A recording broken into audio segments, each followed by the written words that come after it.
I don't understand. Kung sino man kayo sa screening committee, I don't understand bakit hindi nyo naisip ito. Sana nagkaisip kayo kahit konti man lang.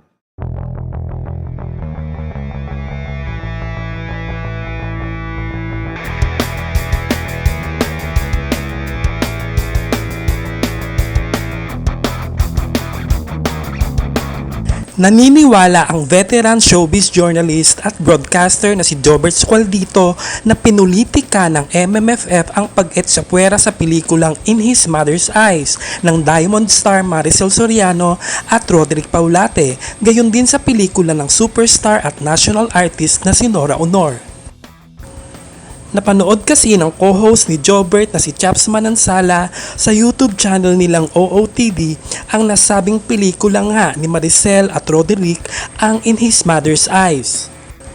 Sabi ni Chaps, napakaganda ng pelikula at kahit tapos na ang kanyang panonood ay nanatili sa kanyang kaibuturan ang hatid na lungkot at saya ng nasabing pelikula. Binanggit din niya na napakahusay ng pag-arte ni Maricel dito, gayon din si Roderick at revelasyon ng pagganap ng baguhang si L.A. Lopez sa papel na anak ng Maricel dito na may autism. I watched yung In His Mother's Eyes. Yes, oo. Grabe. Hindi ko in-expect na ganun yung iyak na madudulot sa akin ng panonood ng movie ni Maricel Soriano and Roderick Paulate with L.A. Santos. L.A. Santos, I hope to see you. Grabe ka. Hanggang ngayon ay naiyak na naman ako. Miss Maricel Soriano, lalo pong tumaas ang pagtingin ko po sa inyo kasama po si Roderick Paulate. I salute you. Grabe, hanggang ngayon, nararamdaman ko pa rin yung pakiramdam. Sabi ko nga sa'yo kanina, Nay, baka iba yung movie kung hindi si Maricel Soriano at si Roderick Paulate yun. Grabe na after the show, nung natapos yung movie, pumapalakpak ang mga tao. Iba talaga. At nag-iisip ako na bakit hindi siya nakasama sa Metro Manila Film Festival. Eh kasi yung mga screening committee ng festival ay hindi ko alam kung anong takbo ng utak.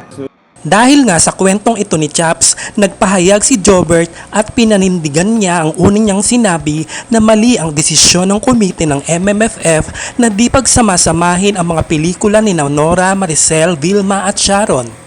Uulit ko lang naman, uulitin ko at uulitin sa MMFF screening committee na ito. Hindi ko maintindihan kung bakit hindi nyo pinagsama ang apat na pinakasikat na female movie icons natin with Sharon Cuneta at saka Vilma Santos na nakasama sa festival. Hindi sinama itong kay Maricel Soriano In His Mother's Eyes at saka yung Pieta ni Nora Honor kasama si Jacqueline Jose at Gina Alahar. Alam ko nakasama yung apat na ito kasi 10 naman ang inyong entries tapos nagdagdag kayo ng 6 na great films other than the 4.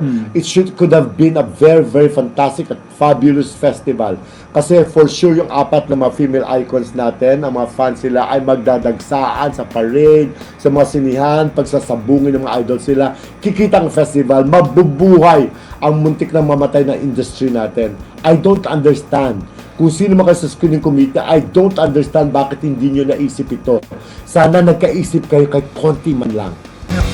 Samantala, sa mga nakapanood ng In His Mother's Eyes, naniniwala na maraming makakamit na Best Actress Awards ang Diamond star na si Maricel Soriano at Best Actor naman si Roderick Paulate sa darating na award season next year.